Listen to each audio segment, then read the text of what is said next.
In FireFall there are several types of what are called Battleframes. These are pretty much your character's class. There's Assault, Dreadnought, Engineer, Medic and Recon. Now, unlike most games where you pick your class when you make your character, in FireFall you can swap between any Battleframe you like, any class so to speak, by approaching one of these Battleframe stations and hitting the Interact key. As you can see, I've got Assault, Engineer, Recon, Medic and Dreadnought available to me there. Now, these currently aren't up to spec with what the developers are after. There's a post on the forum from Phobos, the community manager, advising what they want to get out of these frames as opposed to what they currently are. Now, Assault is meant to be a high mobility, good damage dealing unit. It sits in the medium to high Twitch difficulty level, Twitch being the reaction time needed. So medium to high Twitch needs, you need to be pretty good with your accuracy and making your shots count. It's got good mobility, it's got afterburners, hover, directional launch, things like that to help you get around the battlefield. And the damage attacks, you've got things like Crater, Shockwave and Overcharge. Now, the basic Assault suit gives you the Crater ability, so we'll go into more on that later. The Engineer suit, there you go, if I change over now, is an area control and more support through deployable units. So you get a turret to start with, you also get an armour station later on, force fields, generators, things like that, designed to help you hold an area with your team. It sits under the low medium twitch because your turret is auto aim, you don't need to deal with it, so you just need to use your pistol or whatever it is, or your machine gun to help back up your allies and hold an area. The next one along the line, I believe, is Recon. Yeah, there we go. Switch to Recon. This is your standard sniper. Now, Recon is all about precision shooting and support. Now, you've got your sniper rifle. It's got a couple of levels of zoom. Different sniper rifles have different levels of zoom. The basic one has, I think it's 3. There you go, 3 different levels of zoom. Just right-click to activate it. Now, with the sniper rifle, you actually get bonus points for headshotting a target. I can't headshot any of these because they're all NPCs and players. But headshotting a target equals bonus EXP. You also do additional damage. You have a couple of additions that you can plug in. To start with, you just get resonating bolts. When activated, it means you shoot a target, and after a couple of seconds it will detonate and do some damage. You also have support moves such as Cry Shot, which will freeze a target in place, a Sin Sensor and a Teleport Beacon. Now, I've not seen those, I don't think they're in the game yet. The Sin Sensor, I would imagine, ties into the Sin Network, notifies you of what's coming there. A little bit like the Reconnaissance class in Battlefield 2, I believe it is. You throw a little roller mine out and it tells you what's coming. So that's more of a support / long range class, which works quite well.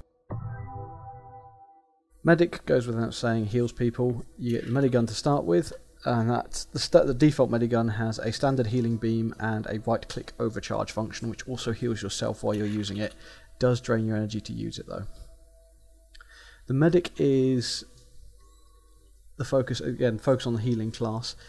It's low medium twitch because again the healing bolt locks on and just gets dragged around. I will show you that actually just to demonstrate what I mean by that. Anyone who's played Team Fortress will be familiar with this. There you go. So I'm locked on there, and that's just healing that character. I can face away from him, it'll keep going until I let go of the trigger.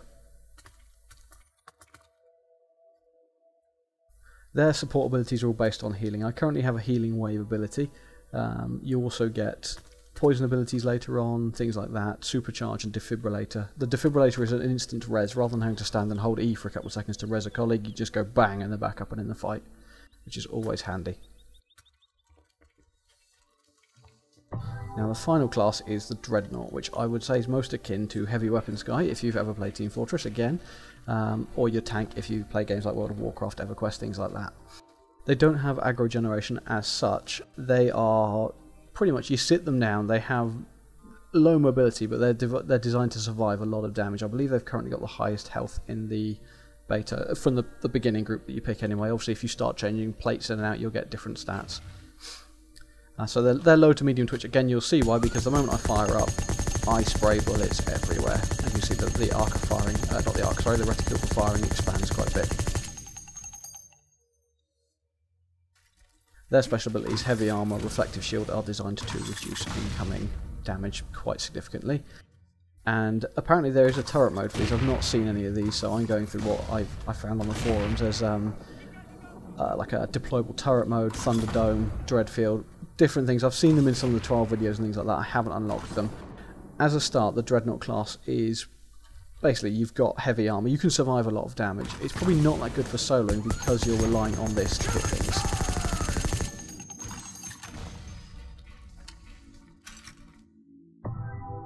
To give you a little bit more of an idea of what each one does, I'm just going to take one out and demonstrate it in the field. So we go for the assault first. Now, primary fire on the basic assault weapon is this, a grenade launcher. Just goes ponk, fires one grenade. Secondary fire is a shrapnel kind of cannon at the moment. Does fairly good damage to grouped creatures and does very good damage to all the little arachnids that you come across as well.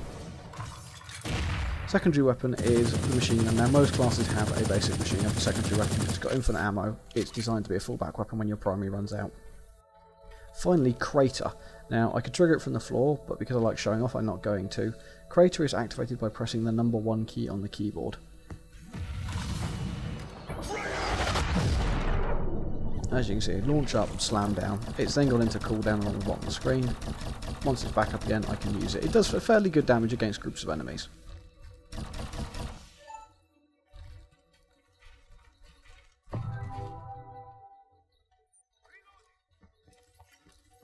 Now you may notice some of these have got a number 1 next to them, some have got number 2. I have leveled a few of these up, but I'm using the default sets just to explain how they all work, what you get to start with. I'll go through leveling up a bit later on. Now the engineer got a repair gun, which does that. Alternate fire is sort of like a heavy cannon. It's not that good in all honesty, and you're better off saving your energy for repairing things. Secondary weapon is a wrist-mounted machine gun. And alt fire on that is just to zoom in, use the iron sights. Now the special ability of the engineer is the turret. So if I press 1, I'll bring up the turret interface, and I just click to press it, to place it, slam it down, and it'll build itself. Anyone who's played an engineer in TF2 will spot the similarities quite quickly. Now the cool thing about turret is, if it's at full health, you can press E, and it'll upgrade to level 2. There you go, as you can see it's popped itself up to a level 2 state, and that will quite happily lock onto anything that comes near it and empty a few rounds into it.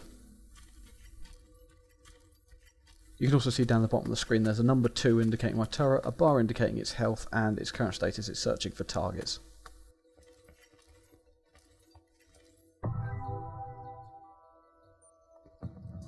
Right, the recon. As I was demonstrated earlier, it has a sniper rifle, good for shooting things from a long distance away.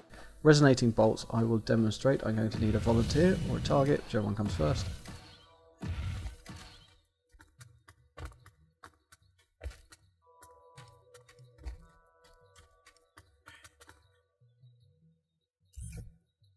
Here we go. As you can see there's a couple of crabs wandering down there, so let's make them a bit angry.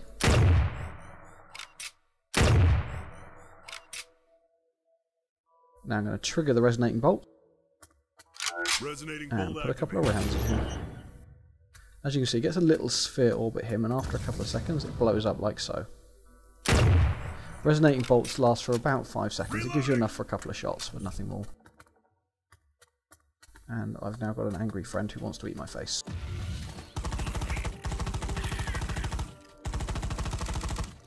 As you can see, one-on-one the recon does quite well. Not really too much trouble there dispatching them. He's quite weak health-wise, but if you get out of range and start shooting with a sniper rifle, you're in luck again. Also, trying to shoot jetpack is harder than it appears.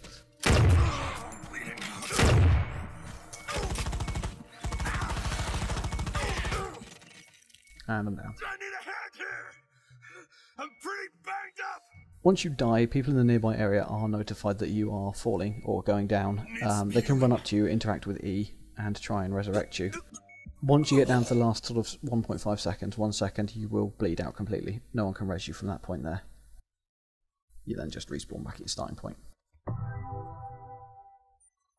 Okay, Medic Battleframe, as I discussed earlier, is a healing one. There's not really much to show on this. Primary button is a standard heal. Alternate click is an overcharge heal, which will overcharge your target while draining your energy. It will also heal yourself while it does this. Special ability on the medic, number 1, is a healing pulse. Like so.